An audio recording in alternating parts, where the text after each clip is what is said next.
तीन अलग अलग बातें हैं भाई साहब। जब इलेक्शन नहीं होती तो सामान्यतः हमारे पास जितनी भी भारत की संविधान है उसकी जो दंड संहिता है वो लागू होती है, लेकिन जैसे आचार संहिता लागू हो जाती है तो ये इलेक्शन कमीशन जो होता है, निर्वाचन आयोग जो है, उसके पास अधिकार चले जाते हैं और वो कुछ चीज़ों का गाइडलाइंस देते हैं जो गाइडलाइंस अन्यथा नहीं रहती है।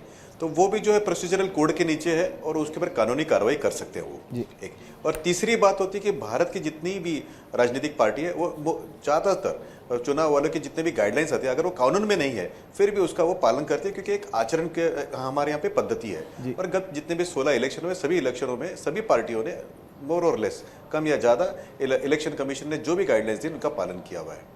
अब एक पंगा जो यहाँ पे आ रहा है, जो प्रॉब्लम आ रहा है वो ये प्रॉब्लम केवल यही है कि जो इंटरमीडिएटरी जो कंपनी है, जो मध्यस्थ की जो कंपनी है, वो हिंदुस्तानी कंपनियां नहीं है। तो कई बार वो कहते हैं कि हम आपके कायदों को नहीं मानेंगे। इसीलिए जो हम बात हर बार कहते हैं कि डेटा सवर्निटी, यानी जो डेटा है उसको हमारे देश के अंदर ही रहना चाहिए, बाहर नहीं जाना चाहिए, वो वाला विवाद। लेकिन ये विवाद की भी इलेक्शन के बाद में किसी दिन करेंगे।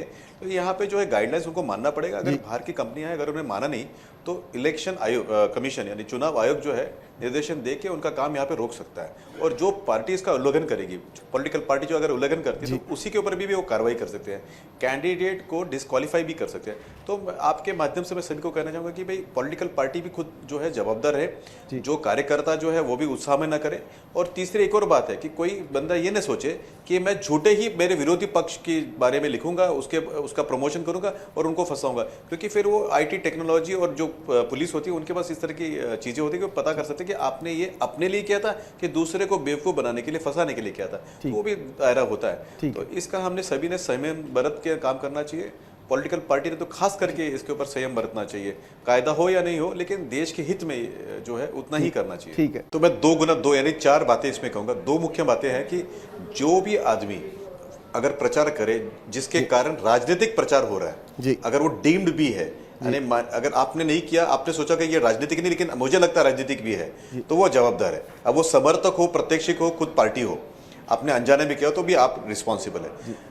तो उसको परमिशन लेनी चाहिए मेरे हिसाब से, और उसके लिए व्यवधान भी बनाना चाहिए। और अगर उसके लिए जो इंटरमीडिएटरी है वो भी रिस्पॉन्सिबल है। हाँ, अगर समझो आप ऐसे व्यक्ति हो जैसे आपने अपने चैनल का चलाया और अपने चैनल का चलाते समय आप किसी पार्टी के बारे में नहीं बता रहे हो और आप अपने चैनल को बूस्ट करना चाहते हो, इससे कोई भी राजनीतिक पार्टी को लाभ नहीं होगा या हानि नहीं होगी, तो उसको मुझे नहीं लगता कि इस इलेक्शन कोड ऑफ कंडक्ट में आएगा। क्योंकि कॉलेज है, अपने इवेंट को प्रमोट कर रहा है या कोई अपने ब्याह शादी का फोटोग्राफ को प्रमोट करने की बात तो मैं कर ही नहीं रहा हूं, मैं राजनीतिक प्रचार प्रसार की बात कर रहा हूं। लेकिन कोई भी इस तरह का पोस्ट जिसके कारण या तो पॉलिटिकल नहीं, मैं राजनीतिक प्रचार प्रसार की बात तो कर रहा हूं। बिल्कुल उसको करना चाहिए। और मुझे लगता है दोनों लोग उसके अंदर रिस्पॉन्सिबल है। एक जो उसको पोस्ट कर रहा है, जो पोस्ट कर रहा है, जो उसको पोस्ट करेगा वो, जो इंटरमीडिएटरी भी, जो इंटरमीडिएटरी बार-बार कहते हैं कि हम रिस्पॉन्सिबल नहीं है, वो गलत है। ठीक है राजनीति जी, वो प्लेटफॉर्म भी, वो ट्विटर हो, फेसबुक हो, इंस्टाग्राम हो, उनको भी हमने जिस तरह से हम न्यूज़पेपर को रिस्पॉन्सिबल पकड़ते हैं,